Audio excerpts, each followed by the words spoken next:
ఏం పడ్డామండి? ఎలిగేషనా ఇది వాస్తవాలా? అలా కాదండి, అలాగే ఒకటే మీరు అన్నదానికి. ఓకే ఓకే, కమాన్ కమాన్ కమాన్.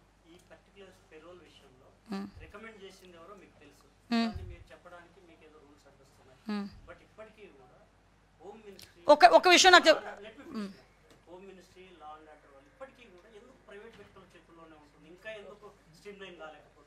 అయిపోయిందా? పెరోల్ ఇవ్వడం తప్ప ఒకసారి చెప్పండి మీరు. ఎస్ కదా, వెయిట్ రాంగ్ వ్యక్తులకు ఇవ్వడం అంటే ఇప్పుడు మీ ఉద్దేశంలో శ్రీకాంత్ అనే వ్యక్తి రాంగ్ వ్యక్తి. ఎస్ కదా, అతను వెళ్ళారు కదా.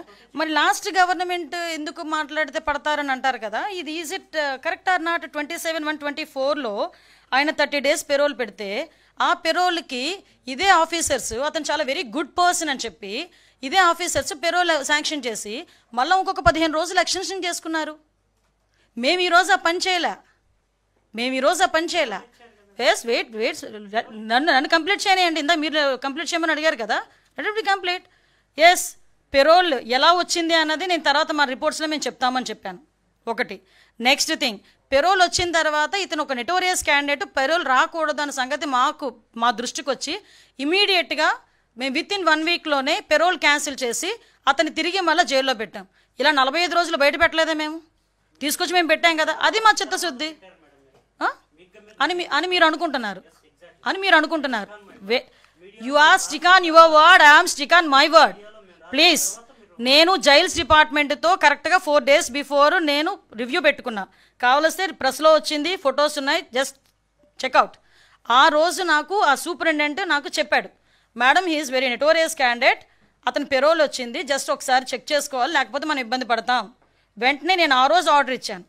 సైమిల్టేనియస్గా ఆ రోజు వార్త వచ్చిన తర్వాత ఆ పెరోల్ అన్నది క్యాన్సిల్ అయింది. కానీ ఇంతకు ముందే జరిగింది మా జైల్స్ శాఖ డిస్కషన్.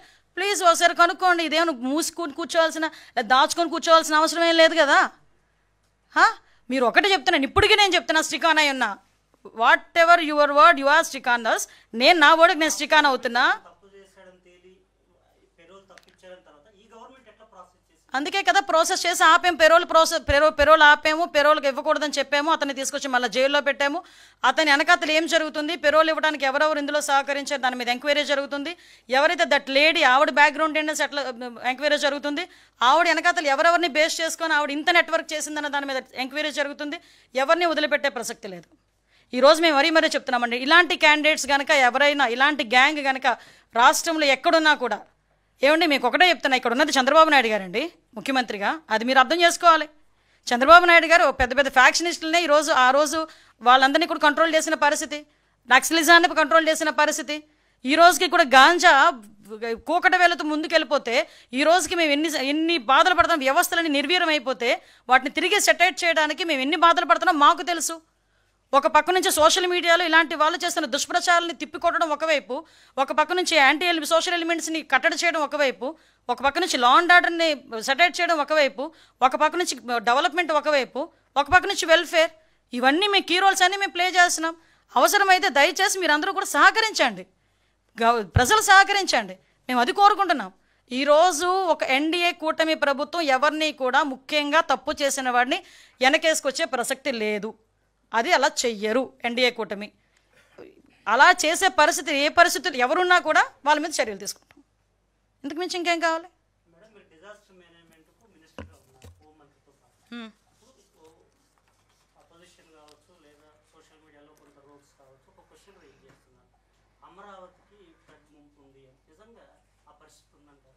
అలా ఉండుంటే ఈరోజు వస్తారా మీరు ఇక్కడికి?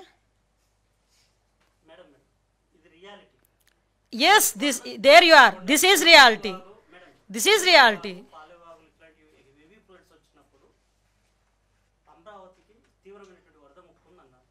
ముప్పు ఉందని ఎవరు చెప్పారు సార్? డిజాస్టర్ మేనేజ్మెంట్ నుంచి ఏమైనా అనౌన్స్ చేసిందా?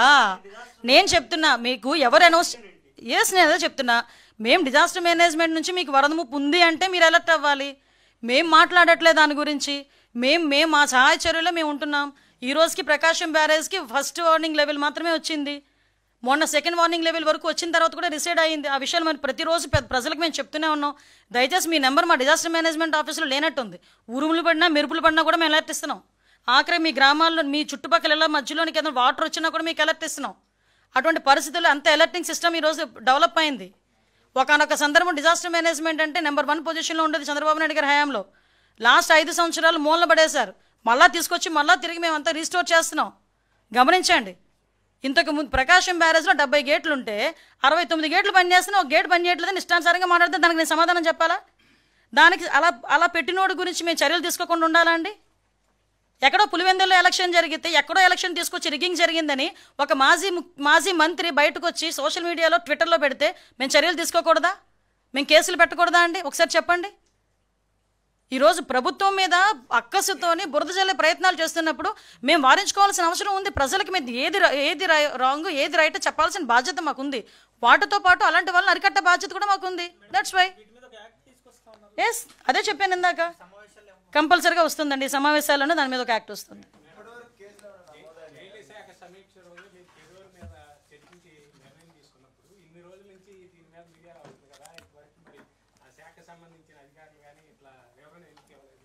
ఎవరు ఇస్తారు వివరణ? ఇస్తే మేమివ్వాలి.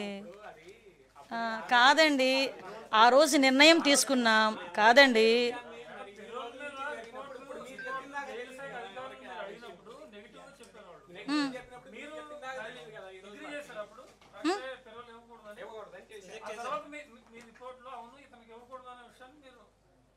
ఇందాక మీకు చెప్పింది ఏంటండి, కాబట్టే కదా నేను అది ఎలా వచ్చిందని ఎంక్వైరీ చేస్తున్నామని చెప్పాను. కాదండి,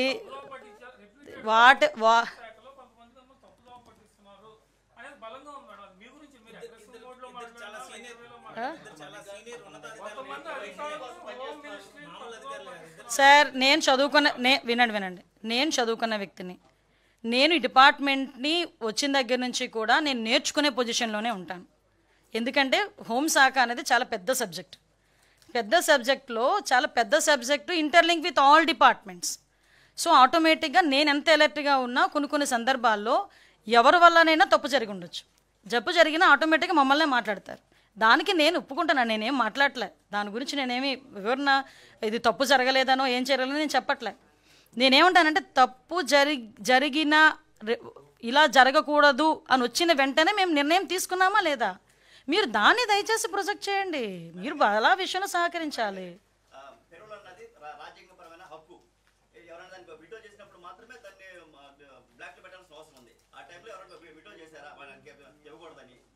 ఏంటండి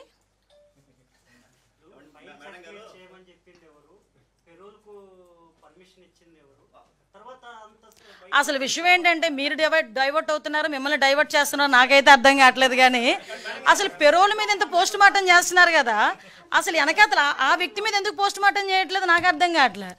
అయితే అది ఆలోచించండి ఒకసారి.